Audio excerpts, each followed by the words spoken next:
and Chubbs. No, and Carlos Hyde, which wouldn't have been really bad, but it would have been bad for me if I known that Le'Veon Bell would have still been sitting out. I'm not trading away James Conner at this point, man. So Even when it's Bell kind of comes back. even if Bell comes back, I think that I'm gonna probably still hold on to him, just because of the fact that uh, I think that I think that Pittsburgh is still gonna get their money's worth out of him, man. Like in terms of they still gonna utilize him. Why would you stop?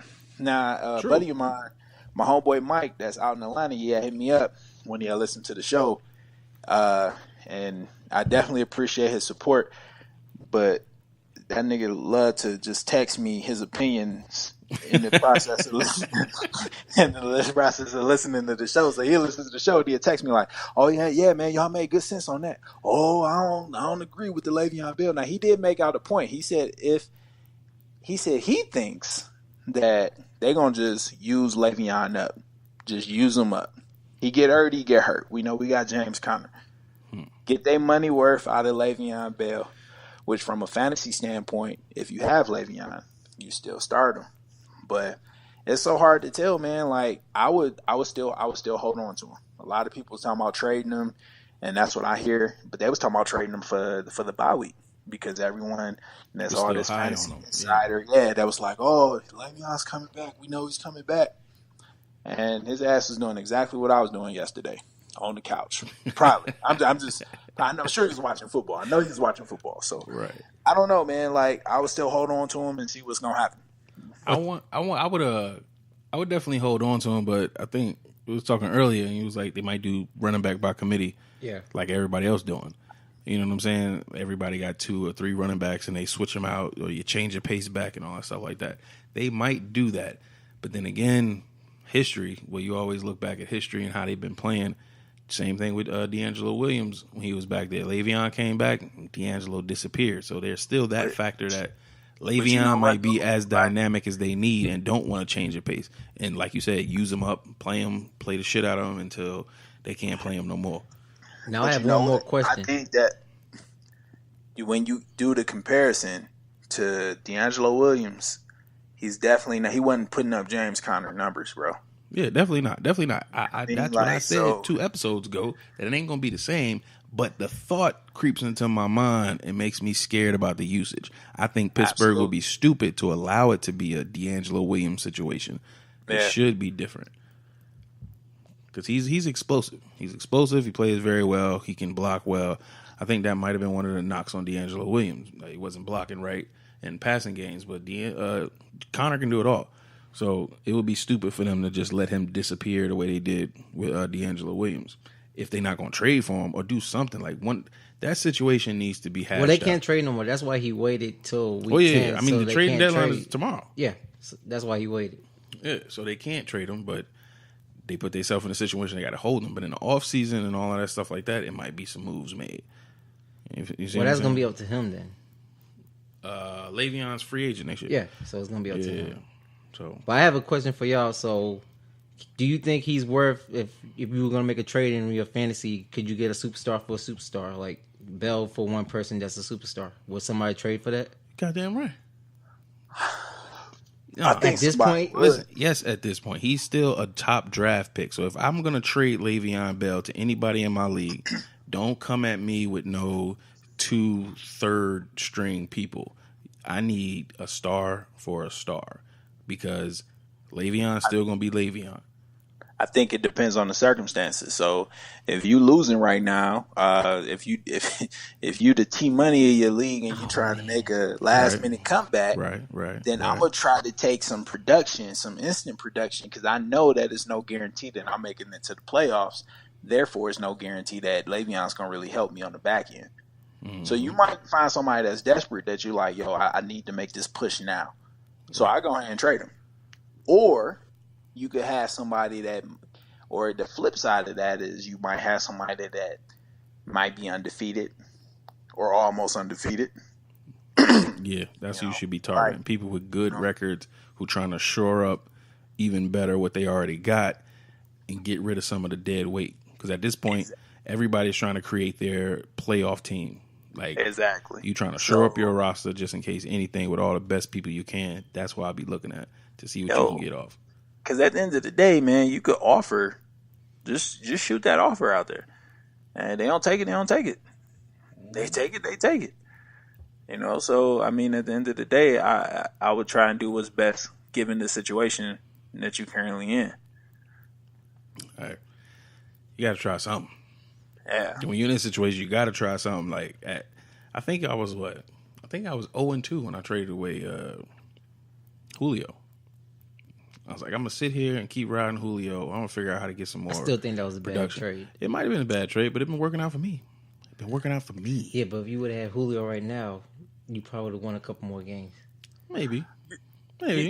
You know who we don't talk about enough, and I'm saying this as of right now, that next year the very first wide receiver that I am drafting in the 2019 fantasy draft is going to be motherfucking Adam motherfucking Thielen. Hey, but guess what, Ford? Guess what?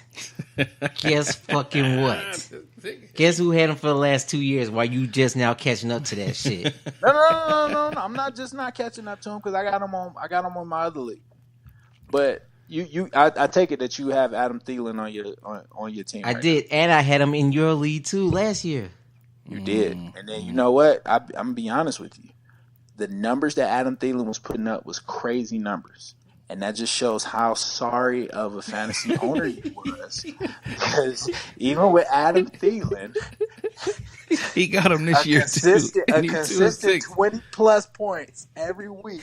You still figured out a way to lose consistently. Well, I'm gonna tell you, just like this year, injuries killed me because I had the two best quarterbacks last year, and they both got fucking hurt, and that ended my season. Who you had last week? I had Rodgers and Watson. Yeah, that was I remember that. That was classic. Both of them got hurt, and that ended my season because Nelson went down after Rodgers. It was all fucked up. I take that, but you know what? I would say that a good owner would tell you that the injury is gonna happen. At some point, you're supposed to have somebody on the waiver wire that you just looking like, yo, let somebody go down. I'm snatching this motherfucker. I did. Exactly. I had two quarterbacks that I was confident in. They both went down. What do you do then? I think you know what it is, yo. It's you, bro. I think it's you, dog. Like, I think that the NFL players get some type of email or alert like, yo, T Money just drafted me. And then they fake these injuries just to make sure you lose.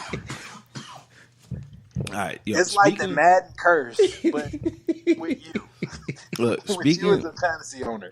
Speaking of quarterbacks, it's made some news. Of course, you know we getting close to the trade deadline. A lot of shit happening, but this ain't got nothing to do with trades.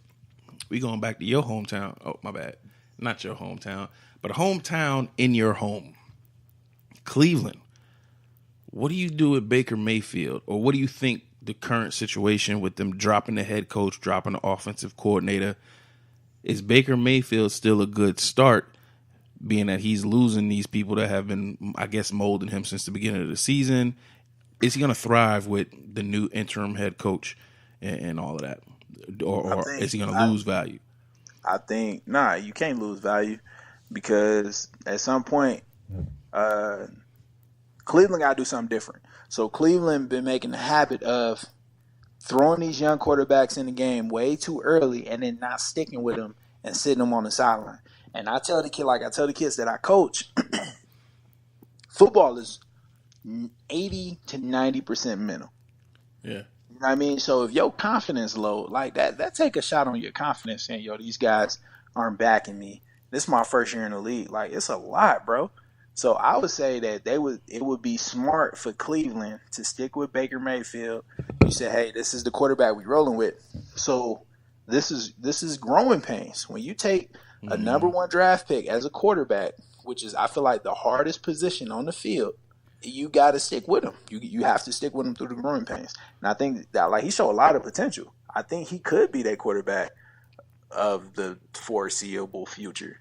Yeah, I like sticking with Baker through the changes, honestly, because I think next week they play in Kansas City. Kansas City defense ain't the best. It's probably going to be I wouldn't call it a shootout when you got the Browns, but Baker's going to get a chance to toss the ball around because they're going to be playing from behind. They probably going to get up get up on them early, and it's going to be an interesting game to see if Baker can put up some points and create a lot of offense.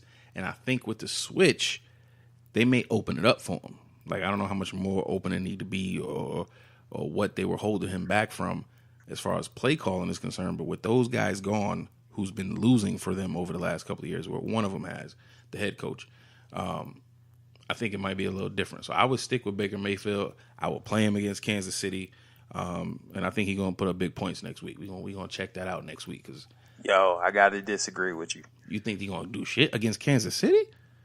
Yo, have you not, like, okay, so the last 2 weeks, and that was my same mentality about Kansas City's defense. But then when I seen them play Cincinnati, who I feel like has a very underrated offense. Yeah. And they just, like, dog, I felt bad at some point, because I'm a low-key Bengals fan for some reason. I have no idea why, but I've been catching myself rooting for the Bengals every time I watch them play. It's the stripes. You like the tiger stripes. I don't know, bro. I don't know what the fuck. He just like but the tiger stripes. You're not confident to wear the leopard skin, but he'll wear the stripes.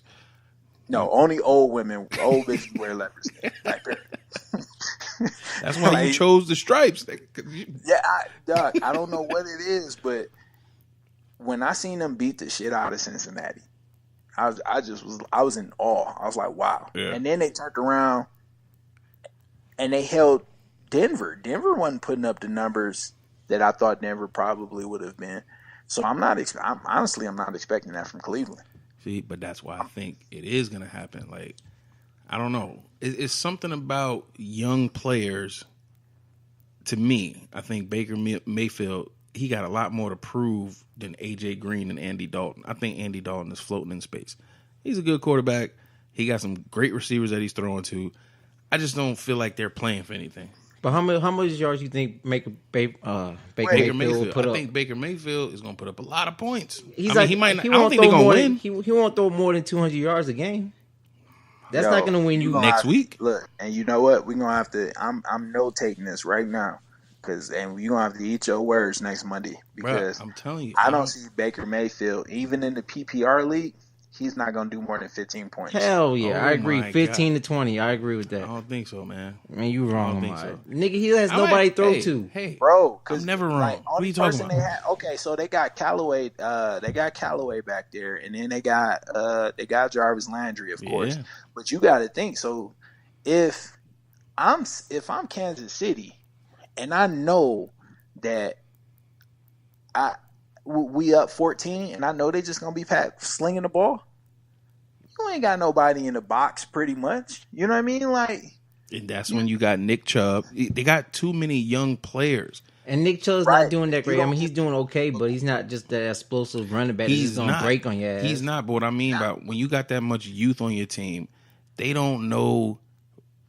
I guess they don't know how to have humility. You know what I'm saying? And know that, okay, we really outclassed right now. We shouldn't be doing all of this.